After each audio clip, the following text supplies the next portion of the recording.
2026ஆம் ஆண்டு தமிழக சட்டசபை தேர்தலில் அதிமுக சார்பில் போட்டியிட விருப்பமனு பெறுவதற்கான கால அவகாசத்தை 4 நாட்கள் நீட்டித்து அக்கட்சி பொதுச் செயலாளர் இபிஎஸ் அறிவித்துள்ளார்.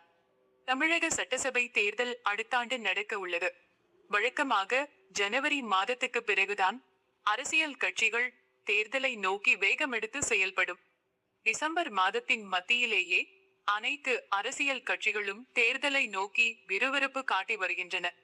தேர்தலில் போட்டியிட விருப்ப மனு விநியோகத்தை டிசம்பர் 15ஆம் தேதி அதிமுக பொதுச் செயலாளர் இபிஎஸ் தொடங்கி வைத்தார்.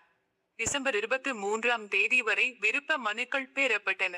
தற்போது அதிமுகவில் விருப்ப மனு பெறுவதற்கான கால அவகாசத்தை டிசம்பர் 28ஆம் தேதி முதல் டிசம்பர் 31ஆம் தேதி வரை நீட்டித்து இபிஎஸ் அறிவித்துள்ளார். அவர் வெளியிட்டுள்ள அறிக்கையில், கட்சியினர் தொடர்ந்து விடுத்து வரும் வேண்டுகோளினை ஏற்று டிசம்பர் 28ஆம் தேதி ஞாயிற்றுக்கிழமை முதல் டிசம்பர் 31ஆம் தேதி புதன்கிழமை வரை தினமும் காலை 10 மணி முதல் மாலை 5 மணி வரையிலும் அதிமுக சார்பில் வேட்பாளர்களாக போட்டியிட விரும்பும் கட்சியினர் அதற்கான படிவங்களை பெறலாம். அதில் கேட்கப்பட்டுள்ள அனைத்து விவரங்களையும் தெளிவாக பூர்த்தி செய்து மேற்கண்ட காலத்திற்குள் தலைமை கழகத்தில் அப்படிவங்களை வழங்கலாம் என குறிப்பிட்டுள்ளார்.